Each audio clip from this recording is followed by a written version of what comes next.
Hello दोस्तों, welcome back to my YouTube channel.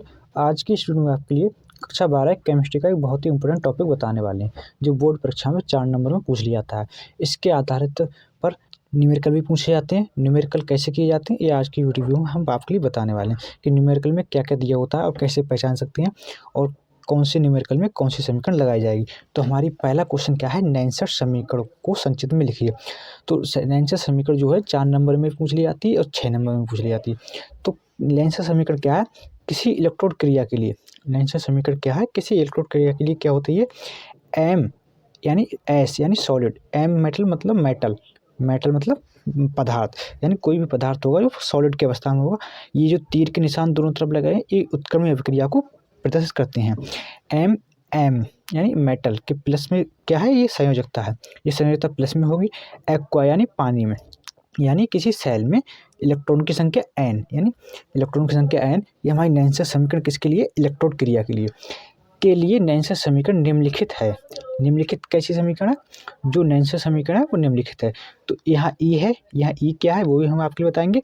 ई बराबर E0 यानी E0 भी बोलते हैं, plus 2.303 RT upon NF log m plus n, यानी ब्रैकेट में दिया है।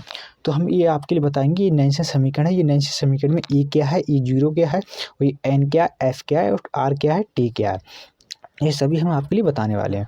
तो यहाँ पर क्या है, यह दिया है, जहाँ ई क्या है, इलेक्ट्रॉन विभव, यहाँ ई क्या है, ये इलेक्ट्रॉन विभव, और E0 क्या है, मानक इलेक्ट्रॉन विभव। ये नैनसर समीकरण हमारी, यह ई क्या है, इलेक्ट्रॉन विभव, और E0 यानी E0, इसको जीरो भी बोलते हैं, इसको नॉट भी बोलते हैं। तो E0 क्या है, मानक इलेक्ट्रॉन विभव, और n क्या है, n यानी इलेक्ट्रोड अभिक्रिया में भाग लेने वाले इलेक्ट्रॉन की संख्या। n क्या है, इलेक्ट्रोड अभिक्रिया में भाग लेने वाले इलेक्ट्रॉन की संख्या। और R क्या है, गैस स्थिरांक, ये हमारा R क्या है, गैस स्थिरांक, और T क्या है, परमताप, ये T है, यहाँ T क्या है, परमताप है, और F क्या है, फैराड है, और लॉग क्या, ये Mn क्या है, यानी ये जो Mn है, ये ऊपर दिया हुआ था Mn, ये Mn क्या है, इसकी संयोजकता की जो संख्या है वो संयोजकता लिखी जाएगी। तो यहाँ पर नैनसर समीकरण का ये समीकरण है, इस पे दिया हुआ है, इसी के अनुसार हमारे ये मान दिए होते हैं कि अगर E0 का मान दे दिया और E का मान दे दिया, तो हमें E का मान ज्ञात करना है। तो ये नैनसर समीकरण के लिए ये बहुत ही इंपॉर्टेंट है। इसमें बोर्ड परीक्षा में ये इसके द्वारा न्यूमेरिकल भी पूछ ली जाती है और टिप्पणी भी पूछ ली जाती है कि नैनसर समीकरण की टिप्पणी क्या है। नॉर्मलता क्या है, नॉर्मलता के द्वारा भी क्वेश्चन पूछ लिए जाते हैं कि किसी विलयन में नॉर्मलता ज्ञात कीजिए। तो नॉर्मलता का फार्मूला क्या होता है, अगर हमें फार्मूला पता होगा तभी तो हम सवाल कर सकते हैं या न्यूमेरिकल कर सकते हैं। तो नॉर्मलता का फार्मूला क्या होता है, विलय यानी विलय जो होता है, विलय के ग्राम तुल्यांकों की संख्या, यानी विलय, ये ऊपर क्या लिखा जाएगा, विलय के ग्राम तुल्यांकों की संख्या अपॉन विलयन का आयतन, यानी विलयन का जो आयतन है उसमें विलय, तो क्या होगा, लीटर में। विलायक क्या होता है, विलायक में विलयन तथा विलय दोनों उपस्थित होते हैं। विलय की मात्रा कम होती है, विलयन की मात्रा अधिक होती है, तो इसको अपॉन में लिखते हैं। यानी विलयन की मात्रा अधिक होती है उसको अपॉन में लिखते हैं, विलय की मात्रा कम होती है तो उसको ऊपर लिखते हैं। तो विलय के ग्राम तुल्यांकों की संख्या अपॉन विलयन का आयतन लीटर में, किस में होगा, आयतन किस में होगा, लीटर में, यानी ग्राम वाला में कुछ नहीं होगा, लीटर में होगा। इसी प्रकार मोलरता क्या होती है, मोलरता में क्या होता है, विलय के मोलों की संख्या, यहाँ ग्राम तुल्यांकों को होती है, मोलर नॉर्मलता में ग्राम तुल्यांक होते हैं, मोलरता में मोलों की संख्या होती है। ये विलय के मोलों की संख्या अपॉन विलयन का आयतन लीटर में, विलयन का आयतन कैसे होगा, लीटर में, यानी विलयन और विलय दोनों एक विलायक होते हैं। तो विलयन ज़्यादा होता है तो इसको अपॉन में लिखेंगे, तो विलय की मोलों की संख्या अपॉन विलयन का आयतन लीटर में। इसी प्रकार ये राउल्ट का नियम है।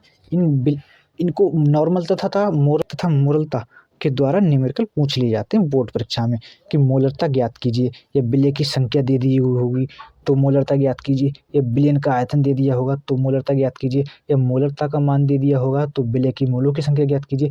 इस तीनों में से किसी भी टॉपिक का 2 मान दिए होंगे, उसमें से एक मान आपको ज्ञात करना होगा। तो इसको इधर पहुंचा देंगे, अगर ये हमें विलय की मोलों की संख्या ज्ञात करनी होगी तो विलयन ये गुणा में आ जाएगा। इसी प्रकार ये राउल्ट का नियम जो होता है, राउल्ट के नियम के अनुसार भी न्यूमेरिकल पूछ ले जाते हैं कि राउल्ट के नियम के अनुसार न्यूमेरिकल क्या होते हैं, ये राउल्ट का नियम क्या होता है। तो राउल्ट का नियम है, इसका हमें फार्मूला पता है, नहीं पता है तो आज याद कर लीजिए। तो यहाँ पर फार्मूला क्या है, P0 यानी P0 minus PS, P solid upon में P0 बराबर small n upon small n plus capital n. ये किसके लिए होता है? अवाष्पीय विलय होने पर, यानी अवाष्पीय विलय होने पर क्या होता है, ये बराबर हो जाता है। तो यहाँ पर बताएंगे हम P0 क्या होता है या PS क्या होता है, ये हम सब आपके लिए बताने वाले हैं। तो यहाँ पर क्या है, P0 क्या है, शुद्ध विलायक का वाष्प दाब, यानी P0 क्या है, शुद्ध विलायक का वाष्प दाब, और PS क्या है, विलयन का वाष्प दाब, और N क्या है, विलय के मोल, और कैपिटल N क्या है, विलायक के मोल। यानी कैपिटल N विलायक क्या होता है, अधिक होता है, और विलय क्या होता है, कम होता है किसी विलयन में। तो क्या है, P0 शुद्ध विलायक का वाष्प दाब है, PS विलयन का वाष्प दाब है, स्मॉल n विलय के मोल हैं, कैपिटल N विलायक के मोल हैं। ये बोर्ड परीक्षा में पूछ लिए जाते हैं, इसके अनुसार हमें न्यूमेरिकल भी पूछ लिए जाते हैं। ये बहुत ही इंपॉर्टेंट सूत्र हैं, या इनको परिभाषाएं याद की लीजिए, बोर्ड परीक्षा में इसके द्वारा न्यूमेरिकल पूछ लिए जाते हैं। वीडियो पसंद आए वीडियो को लाइक करें एंड चैनल को सब्सक्राइब कर दें। बोर्ड परीक्षा से संबंधित आपके लिए डेली ऐसी वीडियो मिलती रहेंगी।